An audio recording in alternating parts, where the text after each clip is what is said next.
আসসালামু আলাইকুম। আজকে আমি এক নতুন রেসিপি দেখাবো। এটি হলো জিলাপির মোরব্বা। অতি সহজে অল্প সময়ে তৈরি করা যায় এই খাবারটি। এটি খেতেও অনেক ভালো লাগে। তাহলে আপনারা অবশ্যই বাসায় ট্রাই করে দেখবেন। চলুন শুরু করা যাক। পাতিলে আমরা হাফ লিটার পরিমাণ দুধ নিব। তারপর আমরা দুটো গুঁড়ো দুধের প্যাকেট নিব। এটাকে একটু দুধের মধ্যে সুন্দরভাবে ভালোভাবে মিশিয়ে তারপর দুধের মধ্যে আমরা ঢেলে দিব। তারপর এক এক করে এখানে কিশমিশ দিব, বাদাম দিব, সাদা এলাচ ও দারচিনি দিব, তেজপাতা দিব। তারপর আমরা এটাকে ভালোভাবে নেড়ে ফুটিয়ে তুলব।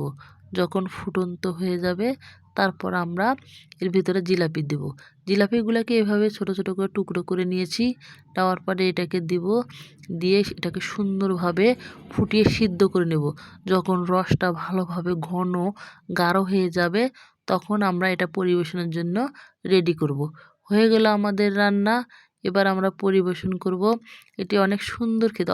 অবশ্যই আপনারা এটা বাসায় ট্রাই করে দেখবেন।